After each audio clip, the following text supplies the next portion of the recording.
नमस्कार दोस्तों। आज हम बात करने वाले हैं क्रिस्पर कैस9 तकनीक के बारे में।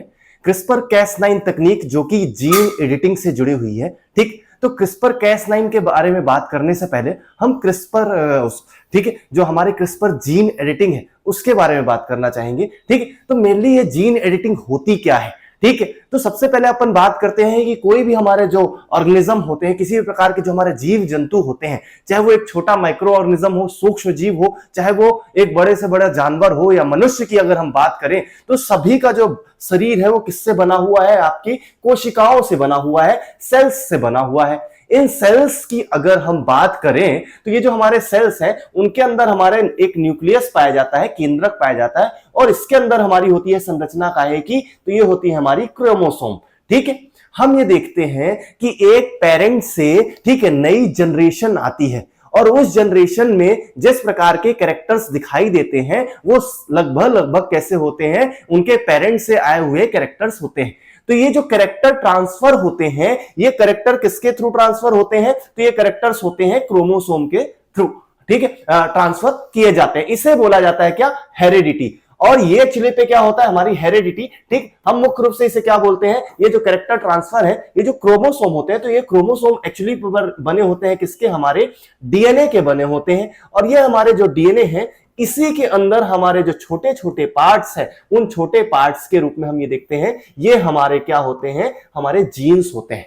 ठीक है, और किसी भी ऑर्गेनिज्म में या किसी भी जीव जंतु की बात करें तो हमारे बॉडी में जिस प्रकार के लक्षण दिखते हैं वो सारे के सारे लक्षण किनके कारण होते हैं? ये होते हैं हमारे जीन्स के कारण। ठीक है, तो जीन्स हमारे क्या होते हैं? ये हमारी आनुवांशिक इकाई होती है। इसका मतलब हमारे बॉडी पर जितने भी प्रकार के लक्षण होंगे, जैसे हम क्या कर रहे हैं, हमारे बॉडी के जो डेवलपमेंट है, हमारी ग्रोथ कैसे होगी, तो हमारे बॉडी में जब ग्रोथ होती है तो उसके लिए ग्रोथ हार्मोन्स निकलते हैं। और ये जो ग्रोथ हार्मोन्स है ये एक टाइप के क्या है? प्रोटीन है।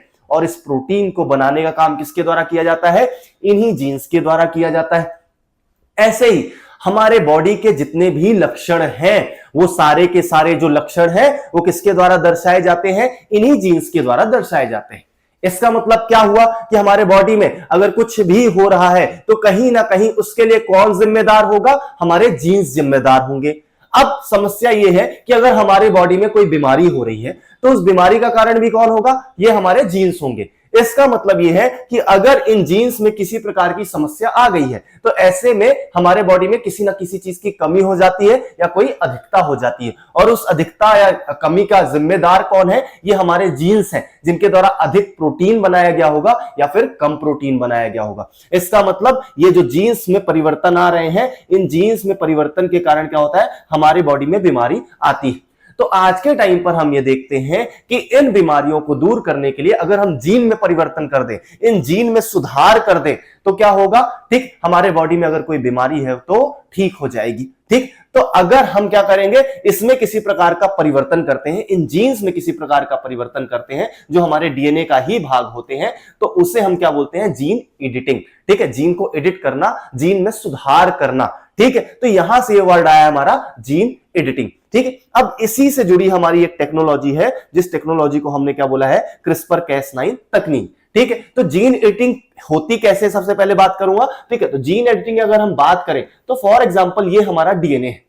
डीएनए कैसा होता है? हमारी एक धागे नुमा संरचना होती है, जिस धागे नुमा संरचना में हमारे जो नाइट्रोजनी क्षार होते हैं वो एक सीक्वेंस में, एक अनुक्रम में होते हैं। ठीक है, और ये अनुक्रम किसका होता है? एटी और जीसी का। ठीक है, एडेनिन, थाइमिन, गुआनिन और साइटोसिन का हमारा नाइट्रोजनी क्षार होता है। ठीक है, एक प्रकार से हमारे क्या होते हैं? नाइट्रोजन होते हैं, एक प्रकार से प्रोटीन पदार्थ होते हैं। ठीक है, जो एक सीक्वेंस में होते हैं और यही हमारे लक्षणों को दर्शाते हैं।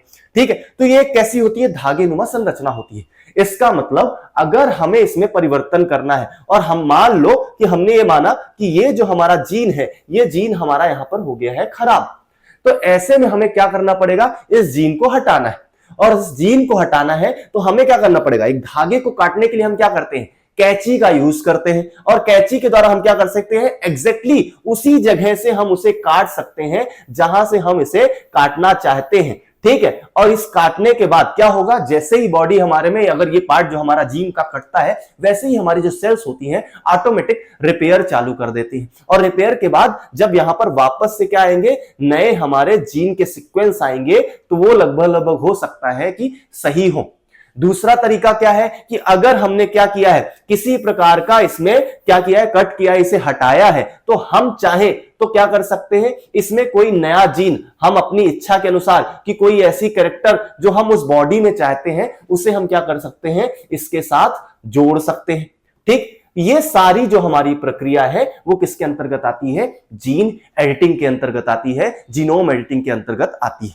ठीक है। मेनली अगर हम बात करें, ये जो जीन एडिटिंग पढ़ रहे हैं तो हमारे बायोटेक्नोलॉजी का एक टॉपिक है। इस बायोटेक्नोलॉजी के टॉपिक पर हम बात करें तो ये बायोटेक वाला जो पार्ट है, एमपीपीएससी, यूपीपीएससी, ठीक है, उसके अलावा हम देखते हैं किसी भी प्रकार के स्टेट पीसीएस एग्जाम्स में, और उसके अलावा अगर हम बात करें तो नीट वगैरह जैसे एग्जाम्स के लिए भी एक इंपॉर्टेंट टॉपिक है। ठीक है, तो हम यहां पर आगे चलकर बात करना चाहेंगे। अब ये जीन एडिटिंग किस प्रकार से होगी, तो हमें क्या करना पड़ेगा, एक कैंची चाहिए। सबसे पहले एक धागा जो कि यहां पर बना हुआ है, धागे नुमा संरचना में हमारा क्या पाया जा रहा है, डीएनए पाया जा रहा है। उसको काटने के लिए हमें क्या चाहिए, एक प्रकार से हमें एक कैंची चाहिए।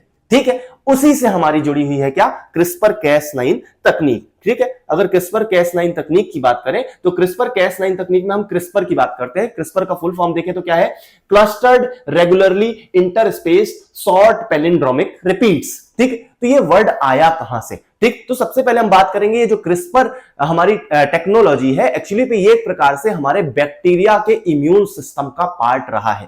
ठीक है, ये जो वर्ड अपन देखते हैं, ये जो हमारा क्रिस्पर वर्ड है, एक्चुअली पे ये क्या है, हमारे जो बैक्टीरियाज होते हैं उन बैक्टीरियाज के इम्यून सिस्टम का पार्ट है। जैसे अभी तक हम ये सोचते हैं कि मानव पर जो बैक्टीरिया का हमला होता है उसकी वजह से कई बार हमें अलग अलग बीमारियां होती हैं, तो क्या बैक्टीरिया पर भी किसी प्रकार के हमले हो सकते हैं, तो जी हाँ। ठीक है, हम ये देखते हैं कि एक बैक्टीरिया जो होता है उस पर हमला करने वाले या उस पर अटैक करने वाले जो हमारे वायरसेस होते हैं, वायरस होते हैं, जिन्हें कई बार बैक्टीरियोफेज कहा जाता है, जीवाणु भोजी कहा जाता है। तो बैक्टीरिया के साथ ऐसे पैरासाइट्स जुड़ जाते हैं जो कि वायरस होते हैं और इन्हें क्या बोला जाता है, ठीक है, बैक्टीरियोफेज बोला जाता है।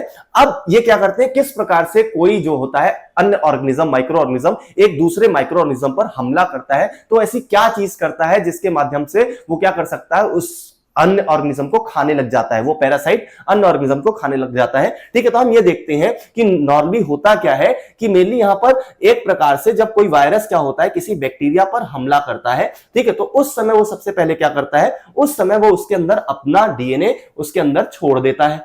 ठीक है, और ये जो डीएनए होता है ये क्या क्यों छोड़ता है, अभी हमने बात की कि हमारे बॉडी में जो डीएनए होता है जिसके अंदर हमारे जीन्स पाए जा रहे होते हैं, यही क्या करते हैं, प्रोटीन बनाते हैं, और वही प्रोटीन क्या होता है, किसी भी बॉडी के लिए, किसी भी माइक्रो ऑर्गेनिज्म के लिए क्या डेवलपमेंट प्रदान करता है, विकास उसका करता है। ठीक है, तो ये क्या करते हैं, बैक्टीरिया के अंदर क्या कर देते हैं, अपना डीएनए छोड़ देते हैं। अब ये जो डीएनए छोड़ देते हैं उसका एक छोटा सा जो पार्ट है वो किसके साथ जुड़ जाता है, ठीक, वो बैक्टीरिया के अंदर जो डीएनए और आरएनए पाया जा रहा है जो कि बैक्टीरिया के डेवलपमेंट के लिए बहुत ज्यादा जरूरी है, उसके साथ ये जुड़ जाता है। अब जब ये जुड़ रहा होता है उस वक्त बैक्टीरिया को इसकी जानकारी नहीं होती। हम ये बात कर रहे हैं कब की, जब ये ऐसा पहली बार होता है।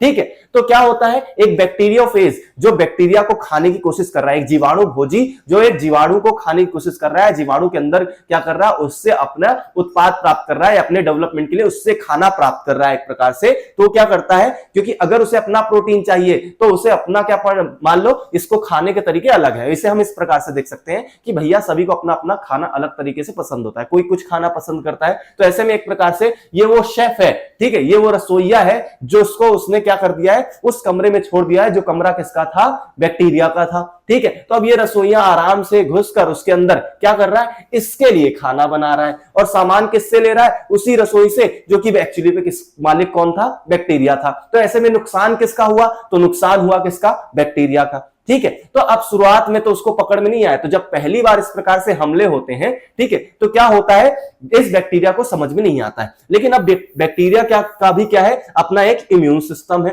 ठीक है, अब ये इम्यून सिस्टम किस प्रकार से काम करता है, ठीक है, तो जैसे ही क्या होता है, ये एक प्रकार से, ठीक है, इसका एक पार्ट जो बैक्टीरियोफेज का एक पार्ट है बैक्टीरिया के साथ जुड़ता है, तो वो एक स्पेस क्रिएट करता है। मतलब उसके बीच में क्या है, ये एक ऐसा पार्ट है जो इस बैक्टीरिया का नहीं था। ठीक है, और ये बाद में बैक्टीरिया को समझ में आता है, लेकिन जब तक में उसको समझ में आता है तब तक ये उसके साथ जुड़ जाता है। और जब ये एक प्रकार से डीएनए और आरएनए की फॉर्म में जुड़ जाता है तो अब ये किसके लिए प्रोटीन बनाने लग जाता है, इस बैक्टीरियोफेज के लिए।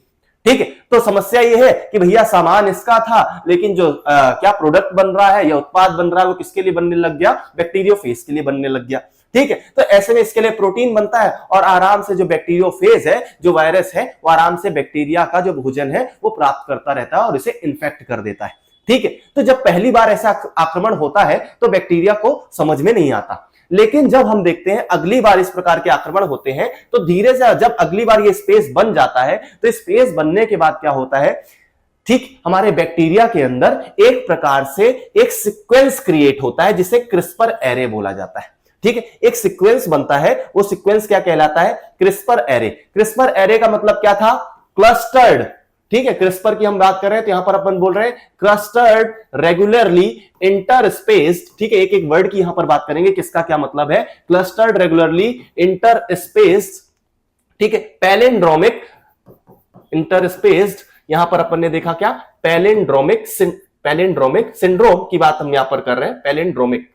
ठीक है, ये अपन ने फुल फॉर्म पीछे देखा था यहां पर। ठीक है, पैलिंड्रोमिक और यहां पर रिपीट्स। ठीक है, रिपीट्स की बात कर रहे हैं। ठीक, पैलिंड्रोमिक और ये हो गया रिपीट्स।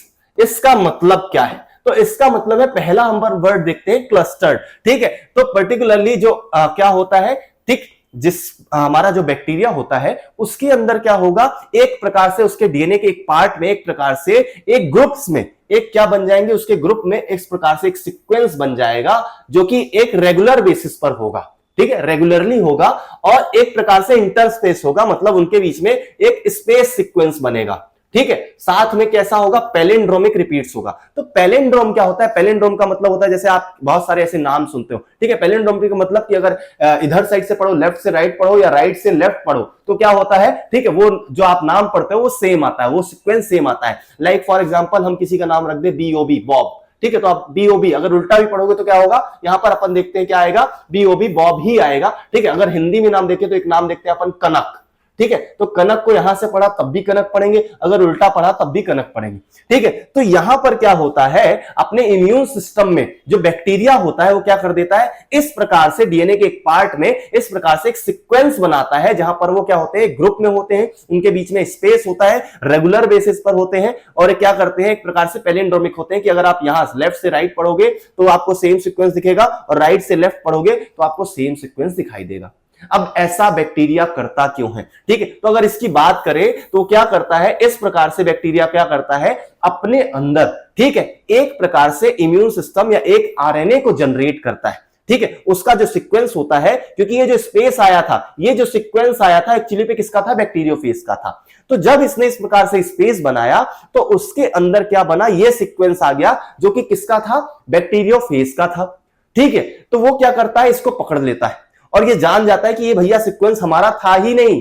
ठीक है, ये सीक्वेंस तो किसी ने बाहर से लाया और हमारे से क्या कर रहा है, मतलब वही जो रसोईया अंदर आ गया था उसको पकड़ लिया। ठीक है, और वो क्योंकि बैक्टीरियोफेज का था तो अगली बार ये था कि अगर इस प्रकार से कोई रसोईया अगली बार आएगा तो हम क्या करेंगे, उसको इससे मैच कर लेंगे और पता कर लेंगे एक्चुअली पे कि ये सीक्वेंस जो था वो तो हमारा था ही नहीं। और इसकी मदद से डीएनए क्या क्रिएट करता है, अपने अंदर एक आरएनए क्रिएट करता है। आरएनए क्या है, वो ये आरएनए वही है जो क्या करता है आगे चलकर, जैसे हमारे बॉडी में डीएनए क्या करता है, जो जीन्स होते हैं वो डायरेक्ट काम नहीं करते हैं, वो क्या करते हैं वो अपने अंदर आरएनए क्रिएट करते हैं और ये जो आरएनए होते हैं यही बनाते हैं प्रोटीन। ठीक है, तो यहां पर एक आरएनए क्रिएट करता है जिसे क्रिस्पर आरएनए के नाम से जाना जाता है और साथ में अपने अंदर एक कैश प्रोटीन बनाता है। ठीक है, ये कैश प्रोटीन क्यों बनाए जाते हैं, ताकि ये आसानी से क्या कर सके, किसी भी प्रकार के डीएनए या आरएनए में चेंज कर दे। तो मान लो अगली बार क्या होता है, ठीक है, किसी नए बैक्टीरियोफेज ने फिर से हमला किया किस पर, बैक्टीरिया पर। ठीक है, तो ऐसे में क्या करेगा, वो वापस से क्या करेगा, उस डीएनए को छोड़ेगा। ठीक है, जिसकी मदद से क्या करेगा, वो बैक्टीरिया के अंदर अपना प्रोटीन बना सकता है। लेकिन इस बार क्या था, बैक्टीरिया ने क्या कर दिया था, अपने अंदर वो आरएनए का निर्माण कर दिया था। ठीक है, और साथ में उसके साथ एक प्रोटीन बना दिया था जो उसकी हेल्प करेगा। आरएनए क्या करेगा, ये जो क्रिस्पर आरएनए बना है, जो सीक्वेंस है, ये सीक्वेंस किससे मैच खाता है, बैक्टीरियोफेज से। अब ये जो क्रिस्पर आरएनए होता है ये क्या होता है, घूमता रहता है बैक्टीरिया के, ठीक है, बॉडी के अंदर। कि अगर कोई बाहरी पदार्थ इस प्रकार का इस बार आया तो मैं उसे नहीं छोड़ूंगा। ठीक है, तो वो क्या करने लग जाता है, सर्विलेंस करने लग जाता है। और सर्विलेंस करते हुए अगली बार अगर किसी प्रकार से कोई बैक्टीरियोफेज आता है तो उससे पता चल जाता है कि जो उसके पास सीक्वेंस है ये सेम सीक्वेंस उसके पास, ठीक है, उस डीएनए के पास है जो कि बैक्टीरियोफेज के द्वारा छोड़ा गया है। तो ऐसे में वो हमला करता है, क्या करता है, इसके पास पहुंचता है और इसके पास देखता है कि भैया सीक्वेंस मैच कर रहा है, तो वो क्या करता है, उस सीक्वेंस के साथ जुड़ जाता है। ठीक है, ये जो हमारा क्रिस्पर आरएनए था जो कि किसके द्वारा बनाया गया था, बैक्टीरिया के इम्यून सिस्टम द्वारा बनाया गया था, वो उसके साथ जुड़ जाता है। और जब वो जुड़ जाता है तो Cas9 क्यों जुड़ा है, Cas9 सिर्फ उसकी हेल्प कर रहा है। Cas9 को ये नहीं पता कि जाना कहां है, लेकिन Cas9 को सिर्फ इतना पता है कि ये आरएनए जहां जाएगा उसके साथ जुड़े रहना है और जैसे ही आरएनए सीक्वेंस बनाएगा वैसे ही मुझे उस सीक्वेंस को काट देना है। ठीक है, तो क्या करता है, जैसे ही हमारा ये जो आरएनए होता है, क्रिस्पर आरएनए होता है, वो क्या करता है, इस बैक्टीरियोफेज के हमारे डीएनए के साथ जुड़ता है। ठीक है, तो वो क्या कर देता है, वैसे ही हमारा जो Cas9 होता है उसे छोटे छोटे टुकड़ों में तोड़ देता है। और छोटे छोटे जब टुकड़ों में तोड़ देता है तो यहां पर बैक्टीरियोफेज का जो क्या था, डीएनए था, या जो उसने बैक्टीरिया के अंदर छोड़ा था, वो छोटे छोटे टुकड़ों में टूट जाता है और इसके मदद से क्या कर देता है, बैक्टीरिया उस डीएनए को समाप्त कर देता है। और जैसे ही समाप्त करता है वैसे ही बैक्टीरियोफेज का जो इन्फेक्शन करने वाला था वो नहीं हो पाता, क्योंकि वो कर किसकी मदद से रहा था, इसी डीएनए की मदद से, जिसके मदद से वो प्रोटीन बन रहा था। अब क्या हुआ, क्योंकि यह डीएनए जो डीएनए है वो टूट गया, तो ऐसे में इसके लिए जो खाना है वो बन नहीं पाया। तो भैया जिसके लिए, जो एक ऐसा अतिथि जिसका स्वागत सत्कार अच्छे से नहीं हो, वो आकर बैठा था कि मुझे खाना मिलेगा, अब नहीं मिला तो क्या होगा, वो चला जाएगा। भैया ठीक है, सिंपल सी बात है। ठीक है, तो यहां पर अतिथि को भगा दिया गया। ठीक है, तो ये एक्चुअली पे टेक्नोलॉजी है वो बैक्टीरिया के अंदर इम्यून सिस्टम के रूप में यूज होती है। ठीक है, तो अब मनुष्यों में इसका क्या यूज है, हम अगर उसकी बात करें, ठीक है, ह्यूमन बॉडी की अगर हम बात करें तो मेनली इसका यूज हम किस प्रकार से करने वाले हैं। ठीक है, तो मेनली हम अगर इसकी बात करें तो ह्यूमन सिस्टम में हमने क्या बोला कि जीन एडिटिंग करना बहुत ज्यादा जरूरी है। ठीक है, तो जीन एडिटिंग में हम क्या देखते हैं कि मान लो ये हमारा क्या था, डीएनए था, और इस डीएनए के अंदर हम ये देखते हैं ये हमारा सीक्वेंस था।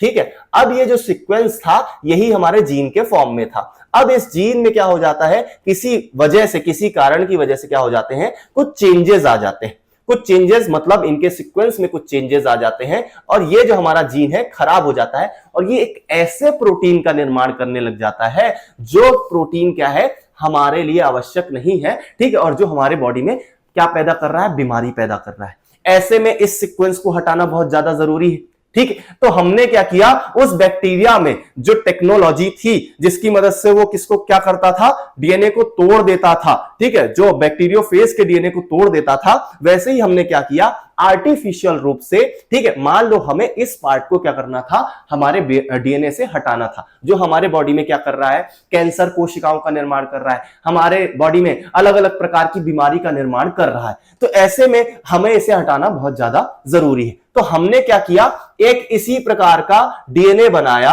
ठीक, सॉरी, आरएनए बनाया। वो आरएनए जो क्या कर देगा, वो हमारे बॉडी में, ठीक है, इस प्रकार से बनाए जाएंगे जो हमारे बॉडी में अंदर जाकर उस कोशिका में, जो कि एक्चुअली पे वो सीक्वेंस, वो जीन, ठीक है, जिसको हमें हटाना है, उसके बराबर का हम सीक्वेंस एक बनाएंगे और इस सीक्वेंस को हम क्या बोल देते हैं, क्रिस्पर आरएनए। ठीक है, और दूसरा हम क्या करेंगे, एक बनाएंगे प्रोटीन। तो उस प्रोटीन को हमने क्या बोला है, उस प्रोटीन को हमने बोला है क्या, Cas9 प्रोटीन। ये Cas9 जो प्रोटीन है इसको कुछ नहीं पता, इसको बस इतना पता है कि भैया ये जो आरएनए है, ठीक है, ये जिसके साथ जुड़े और जहां पर भी जुड़े और जितना जुड़े वहीं से हमें अगल बगल से क्या कर देना, उसे काट देना है। तो Cas9 जो होगा वो क्या करेगा, एक प्रकार से कैंची के रूप में काम करेगा, जो क्या करेगा, एग्जैक्ट उसको वहीं से काटेगा, उस डीएनए को वहीं से काटेगा जहां से ये आरएनए हमारा जुड़ेगा। ठीक है, तो हम क्या कर सकते हैं, यहां पर हम क्या कर सकते हैं, इस आरएनए को जैसे ही हमने क्या किया, बॉडी में इंसर्ट किया, ह्यूमन बॉडी में इंसर्ट किया, अब ये किसके पास पहुंचेगा, हमारे, ठीक, हमारे डीएनए के पास पहुंचेगा। हम इस प्रकार से इसे देख सकते हैं, ठीक है, कि मान लो ये हमारा डीएनए इस प्रकार से है, ठीक है, और इसका जो सीक्वेंस है वो कुछ इस प्रकार से यहां पर बना हुआ है। ठीक, तो हम ये देखेंगे कि यहां पर जो हमारा क्या था, ठीक, ये हमारा सीक्वेंस यहां पर खराब था। ठीक, ये हमारा सीक्वेंस यहां पर खराब था। ठीक है, तो अब यहां पर क्या होता है, हमारा पहुंचेगा क्या, आरएनए पहुंचेगा और आरएनए क्या करेगा, इसके साथ बॉन्ड बना लेगा। ठीक, इसके साथ बॉन्ड बना लेगा। ठीक है, और इसी के साथ क्योंकि एक आया था क्या हमारा Cas9, तो ये Cas9 इसके साथ जुड़ जाएगा। ठीक है, ये हमारा Cas9 प्रोटीन था जो क्या करेगा, एक कैंची की तरह काम करेगा। और जैसे ही आरएनए इसके साथ जुड़ता है वो क्या होगा, यहां से हमारा जो Cas9 है वो क्या कर देगा, इस जीन को, इस डीएनए को इस वाले पार्ट से काट देगा। और काटने के बाद ये वो जो हमारा पार्ट है ये हमारे बॉडी से हट जाएगा, या हमारे बॉडी के उन जीन्स, वो जो डीएनए था उससे हट जाएगा। और जैसे ही हटेगा तो ऐसे में हमारे बॉडी पर जो इस प्रकार के प्रोटीन बन रहे थे जो कि इस खराब जीन की वजह से थे वो अब नहीं बनेंगे। ठीक, तो इस प्रकार से हमारे बॉडी में CRISPR-Cas9 टेक्नोलॉजी कार्य करती है, जहां पर हम क्या करते हैं, जीन की एडिटिंग कर सकते हैं। ठीक, जीन की एडिटिंग करने के लिए जो सबसे इंपॉर्टेंट था वो क्या था, हमारे बॉडी से उस जीन को हटाना जो हमारे बॉडी में क्या कर रहा था, बीमारी पैदा कर रहा था। तो हमने क्या कर दिया, यहां पर इस जीन को कट कर दिया, हटा दिया। अब क्या होगा, जैसे ही ये जीन को हम कट करेंगे वैसे ही हमारा इम्यून सिस्टम क्या होगा, ठीक है, हमारे जो बॉडी का जो सेल का रिपेयर सिस्टम है वो इसे रिपेयर करने लग जाएगा। और यहां पर क्या करेगा, वापस से हम ये देखते हैं कि वापस से क्या करने लग जाएगा, नए जो हमारा जीन का ये जो सीक्वेंस टूट गया था, तो हमारा जैसे ही हमारे बॉडी में कुछ चोट वगैरह लगती है तो क्या होता है, हमारे बॉडी में सेल्स बनने लग जाती है। कहीं पर अगर खरोच आई तो हम क्या देखते हैं, सबसे पहले तो ब्लड क्लॉटिंग होती है और उसके बाद वापस से क्या होने लग जाता है, हमारी बॉडी वापस से उस सीक्वेंस को बनाने लग जाती है जैसा हमने पहले देखा था। तो वापस से क्या होगा, आसपास से प्रोटीन लाएगी और उसके साथ क्या करेगी, इस जीन के सीक्वेंस को वापस से पूरी तरीके से बना देगी।